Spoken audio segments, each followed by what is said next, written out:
Hello everyone, welcome to our channel. This is our first English class. Before getting into the lessons, I would like to give you an overview of the first unit. The name of the unit is Glimpses of Green and there are 3 lessons included in the unit. 2 prose portions and a poem. The first lesson is Adventures in a Banyan Tree written by Ruskin Bond. The second one is The Snake and the Mirror written by Vaikom Muhammad Bashir. And the third one is the poem Lines Written in Early Spring written by William Wordsworth. നമ്മൾ discuss ചെയ്യാൻ പോകുന്ന first lesson എന്ന് പറയുന്നത് Ruskin bond എഴുതിയ adventures in A banyan tree എന്ന് പറയുന്ന short സ്റ്റോറിയാണ്. നമ്മൾ ഡയറക്റ്റ് ആയിട്ട് സ്റ്റോറിയിലോട്ട് പോകുന്നതിന് മുന്നേ എന്റെ ഓതറിനെ പറ്റി ചില കാര്യങ്ങൾ നോക്കാം. റസ്കിൻ ബോണ്ട് എന്ന് പറയുന്നത് ഒരു ഇന്ത്യൻ ഇംഗ്ലീഷ് ഓതറാണ്. He was born to British parents but was brought up in India. British parents ആണെങ്കിൽ കൂടി അദ്ദേഹത്തിന്റെ ചൈൽഡ്ഹുഡ് എല്ലാം ഇന്ത്യയിൽ തന്നെയായിരുന്നു. മുസൂറി എന്ന് പറയുന്ന ഹിൽ സ്റ്റേഷനിലായിരുന്നു അദ്ദേഹം സ്കൂളിങ്ങും ചൈൽഡ്ഹുഡും എല്ലാം സ്പെൻഡ് ചെയ്തത്. അതുകൊണ്ട് തന്നെ ഓൾമോസ്റ്റ് എല്ലാ വർക്സിലും കാണപ്പെടുന്ന ഒരു കോമൺ ബാക്ക്ഡ്രോപ്പ് എന്ന് പറയുന്നത് മുസൂറി തന്നെയാണ്. മുസൂറി അല്ലെങ്കിൽ അതിനോട് ചേർന്നുള്ള കുറെ സ്ഥലങ്ങളാണ് അദ്ദേഹത്തിന്റെ കഥകളുടെ എല്ലാം ഒരു ബാക്ക്ഡ്രോപ്പ് എന്ന് പറയുന്നത്, പശ്ചാത്തലം എന്ന് പറയുന്നത്. ഈ കഥയും വ്യത്യസ്തമല്ല. ഈ കഥയും നടക്കുന്നത് ഇതുപോലെ ഈ ഒരു ഹിൽ സ്റ്റേഷനിൽ തന്നെയാണ്. ഇതൊരു ചെറിയ കുട്ടിയുടെ കഥയാണ്. ആ കുട്ടി അവന്റെ ഗ്രാൻഡ് ഫാദറിന്റെ വീട്ടിൽ ചെന്നിട്ട് അവിടെ നടക്കുന്ന കുറെ ഇവന്റ്സ് എല്ലാം കൂടി കോർത്തിണക്കിയ ഒരു ബ്യൂട്ടിഫുൾ സ്റ്റോറിയാണിത്. ഈ ചെറിയ കുട്ടി നമുക്ക് റസ്കിൻ ബോണ്ടിന്റെ ഒരു ചെറുപ്പകാലം എന്ന് നമുക്ക് അസ്യൂം ചെയ്യാം. ബിക്കോസ് അദ്ദേഹത്തിന് ഓൾമോസ്റ്റ് എല്ലാ വർഷവും ഓട്ടോബയോഗ്രഫിക്കലാണ്. അപ്പൊ അത്രേ ഉള്ളൂ ഈ കഥ. നമുക്ക് എങ്ങനെയാണ് ഈ കഥ മുന്നോട്ട് പോകുന്നതെന്ന് നോക്കാം. നമുക്ക് ക്ലാസ് സ്റ്റാർട്ട് ചെയ്യാം.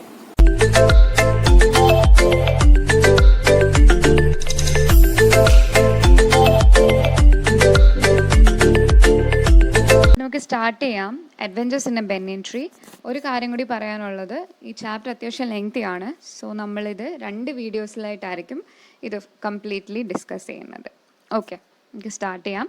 ഫസ്റ്റ് തന്നെ ആ ബോക്സിൽ കാണുന്നത് nature is for all living beings.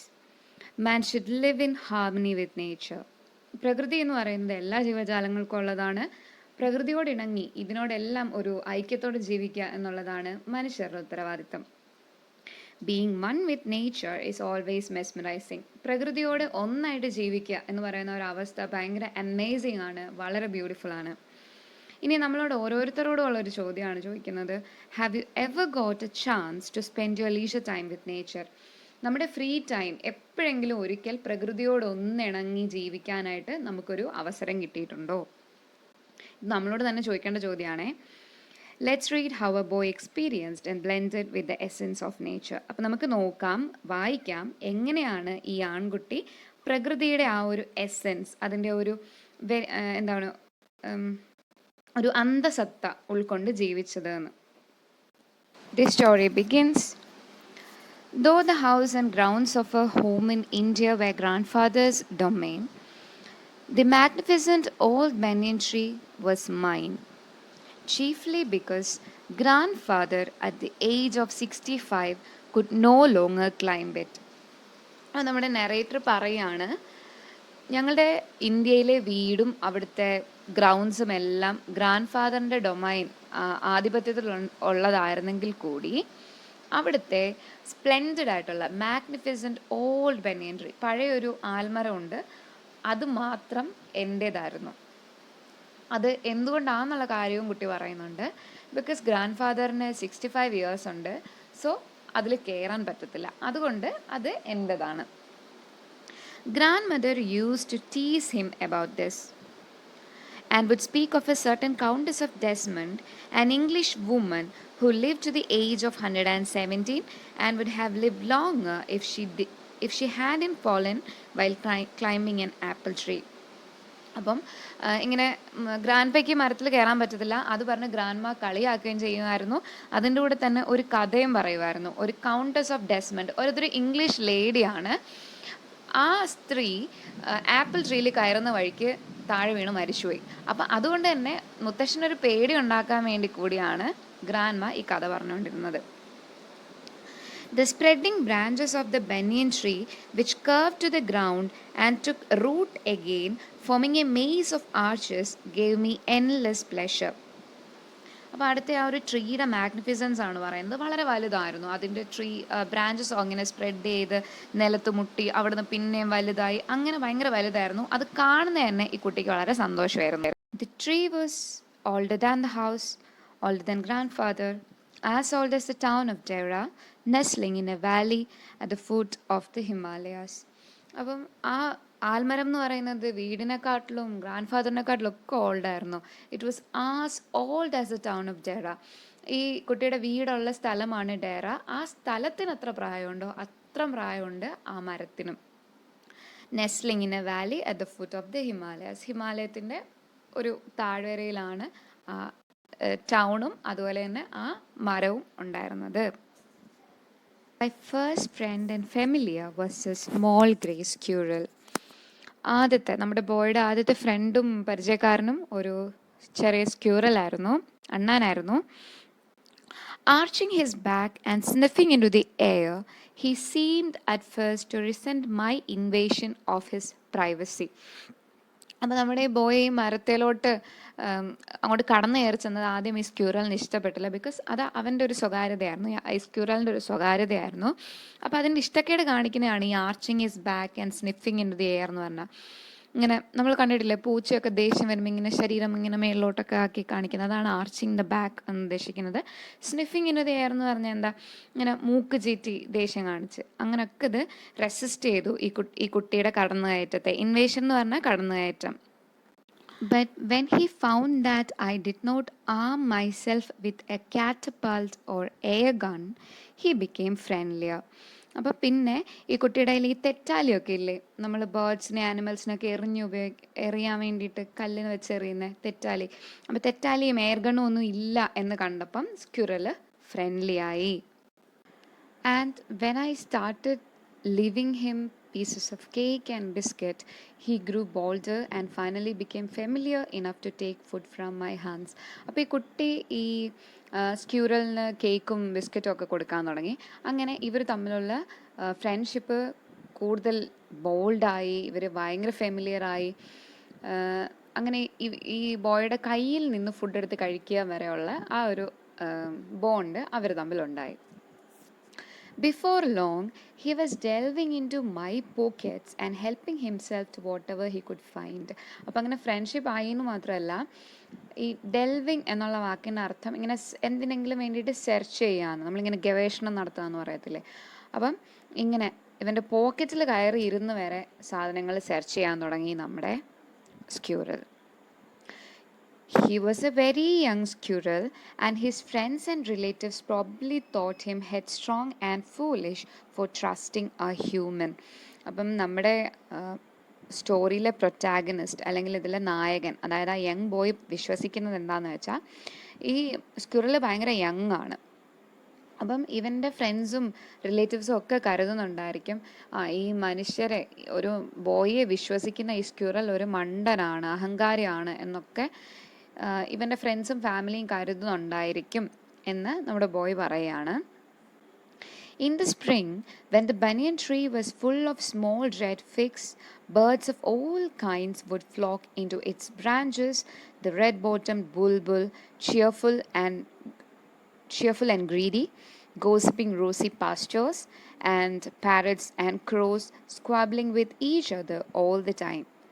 During the fig season, the banyan tree was the noisiest place on the road.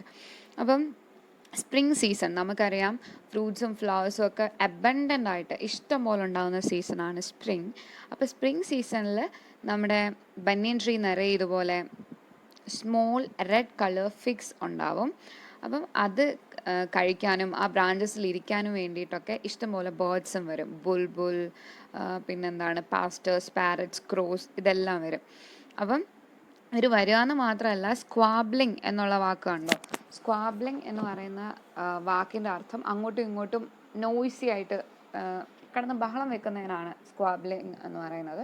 അപ്പോൾ ഇങ്ങനെ ബേർഡ്സ് വന്ന് സ്ക്വാബ്ലിംഗ് എന്ന് പറഞ്ഞാൽ അവിടെ വന്നിരുന്ന് ചിലയ്ക്കുമായിരുന്നു. ആ ചിലയ്ക്കുന്ന ശബ്ദം ഉള്ളത് കൊണ്ട് തന്നെ സ്പ്രിങ് സീസണിൽ അല്ലെങ്കിൽ ഫിഗ് സീസണിൽ ബനിയൻ ട്രീ ആണ് ആ റോഡിലേക്കും ഏറ്റവും നോയ്സിയസ്റ്റ് ആയിട്ടുള്ള സ്ഥലം, ഏറ്റവും ബഹളമുള്ള സ്ഥലം ആ ഫിഗ് ട്രീ ആണ്, സോറി ഈ ബനിയൻ ട്രീ ആണ്.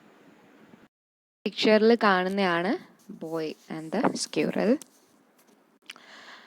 Halfway up the tree, I had built a small platform on which I would often spend the afternoons when it wasn't too hot. അങ്ങനെ മരം അങ്ങോട്ട് കയറി ചെന്നൊരു പകുതി എത്തുമ്പോഴത്തേനും അവിടെ ഈ ബോയ് ഒരു ചെറിയൊരു പ്ലാറ്റ്ഫോം സെറ്റ് ചെയ്യും. അവന് അവിടെ സ്പെൻഡ് ചെയ്യാൻ വേണ്ടി ഒരുപാട് ചൂടില്ലാത്ത ഉച്ച സമയങ്ങൾ, നമ്മൾ ഉച്ച ഉറക്കത്തിനൊക്കെ എടുക്കുന്ന സമയം ഈ കുട്ടി അവിടെ സ്പെൻഡ് ചെയ്യാൻ വേണ്ടിയിട്ട് തീരുമാനിക്കും. I could read there, propping myself up against the ball of the tree with cushions taken from the drawing room. അപ്പോൾ അവിടെ ഇരുന്ന് വായിക്കാൻ വേണ്ടിയാണ് ഈ കുട്ടി ആ സ്ഥലം തിരഞ്ഞെടുക്കുന്നത്. അവിടെ ആകുമ്പോൾ ഈ കുട്ടിക്ക് പ്രോപ്പിംഗ് എന്ന് പറഞ്ഞാൽ സപ്പോർട്ടിങ്, നമ്മൾ ചാരിയൊക്കെ ഇരിക്കത്തില്ലേ, അതാണ് propping myself against the bole of the tree. Bole of the tree എന്ന് പറഞ്ഞാൽ നമ്മുടെ ട്രീയുടെ main stem, trunk of the tree, അതിലോട്ട് ചാരി ഇരുന്ന് ഡ്രോയിങ് റൂമിൽ നിന്ന് കുഷനൊക്കെ എടുത്ത് വന്ന് അവിടോട്ട് ചാരി ഇരുന്ന് വായിക്കാൻ പറ്റും എന്ന് കുട്ടി വിശ്വസിച്ചു. Treasure Island, Huckleberry Finn, The Mowgli stories, and the novels of Edgar Rice Burroughs and Louisa May Alcott made my bag of very mixed reading. അപ്പോൾ ഈ കുട്ടി അവിടെ നിന്ന് വായിക്കാൻ ഉദ്ദേശിക്കുന്ന വർക്ക്സ് ഇതൊക്കെയാണ്: Treasure Island, Huckleberry Finn, Mowgli stories, പിന്നെ Edgar Rice ബറോസിൻ്റെയും ലൂയിസ മേ ആൽക്കോട്ടിൻ്റെയും ഒക്കെ സ്റ്റോറീസാണ് അവിടെ നിന്ന് ഈ കുട്ടി വായിക്കാൻ ഉദ്ദേശിക്കുന്നത്. When I did not feel like reading, I could look down through the banyan leaves at the world below, at grandmother hanging up or taking down the washing, at the cook quarreling with a fruit vendor, or at grandfather grumbling at the hardy Indian marigolds, which insisted on springing up all over his very English garden. അപ്പോൾ കുട്ടി അവിടെ നിന്ന് കാണുന്ന കാഴ്ചകളാണ്. ഒന്നുകിൽ grandma അവിടെ തുണി നനച്ച് വിരിച്ചിടുന്നത്, അല്ലെങ്കിൽ അത് ഡ്രൈ ആയിട്ട് എടുക്കുന്നത്, അല്ലെങ്കിൽ കുക്ക് അവിടുത്തെ ഫ്രൂട്ട് സെല്ലറിനോട്, വെണ്ടർ എന്ന് പറഞ്ഞാൽ അത് വിൽക്കുന്ന ആളെന്നാണ്, ഫ്രൂട്ട് സെല്ലറിനോട് വഴക്കടിക്കുന്നത്, അല്ലെങ്കിൽ ഗ്രാൻഡ് ഫാദർ അവിടെ കുറേ മാരിഗോൾസ് ഉണ്ട്, ഫ്ലവേഴ്സാണ് മാരിഗോൾസ്. അപ്പോൾ actually he's of British origin അല്ലേ, അപ്പം അങ്ങനെയുള്ള അപ്പോൾ അവിടുത്തെ ഗാർഡൻ എല്ലാം ഇംഗ്ലീഷ് ഫ്ലവേഴ്സ് ആയിരിക്കും. അപ്പോൾ അങ്ങനെയുള്ള ഗാർഡനിൽ വല്ലാണ്ടങ്ങ് പടർന്നു പിടിക്കുന്നത് കണ്ട് മാരിഗോൾസിനോട് ഗ്രംബിൾ ചെയ്യാന്ന് പറഞ്ഞാൽ ഇങ്ങനെ മുറുമുറുക്കുക എന്ന് പറയത്തില്ലേ, അപ്പോൾ അങ്ങനെ ദേഷ്യപ്പെടുന്ന ഗ്രാൻഡ് ഫാദറിനെയും ഒക്കെ അവിടെ നിന്ന് കാണാൻ സാധിക്കുന്നുണ്ടായിരുന്നു കുട്ടിക്ക്. Usually, nothing very exciting happened while I was in the banyan tree. Normally അവിടെ വെച്ച് ഒന്നും സ്പെഷ്യലായിട്ടൊന്നും എക്സൈറ്റിംഗ് ആയിട്ടൊന്നും സംഭവിക്കുന്നില്ല. But on one particular afternoon I had enough excitement to last me through the summer. Normally അങ്ങനെ എക്സൈറ്റിംഗ് ആയിട്ടൊന്നും സംഭവിക്കുന്നില്ലെങ്കിൽ കൂടി ഒരു ഉച്ചയ്ക്ക് ഒരു എക്സൈറ്റിംഗ് കാര്യം സംഭവിച്ചു. ആ കാര്യം ഈ കുട്ടിക്ക് ആ സമ്മർ മുഴുവൻ ഓർത്തിരിക്കാൻ പാകത്തിനുള്ള ഒന്നായിരുന്നു. ആ എക്സൈറ്റിംഗ് കാര്യം എന്താണ് എന്ന് നമുക്ക് നമ്മുടെ അടുത്ത ക്ലാസ്സിൽ നോക്കാം. ഇന്ന് ഞാനിവിടെ ക്ലാസ് സ്റ്റോപ്പ് ചെയ്യുകയാണ്. അതുപോലെ തന്നെ നമ്മൾ ഇത്രയും നേരം ഡീൽ ചെയ്ത പോർഷൻസിൽ ഉള്ള ഡിഫിക്കൾട്ട് വേർഡ്സും ഇതുമായിട്ട് അസോസിയേറ്റ് ചെയ്ത് എക്സാമിന് വരാവുന്ന ക്വസ്റ്റ്യൻസും ഞാൻ കമൻറ്റ് ബോക്സിൽ ആഡ് ചെയ്യുന്നുണ്ടായിരിക്കും. സോ അതും കൂടി നോക്കുക, കണ്ട് പഠിക്കുക, നോട്ട്സ് പ്രിപ്പയർ ചെയ്യുക. Okay, thank you.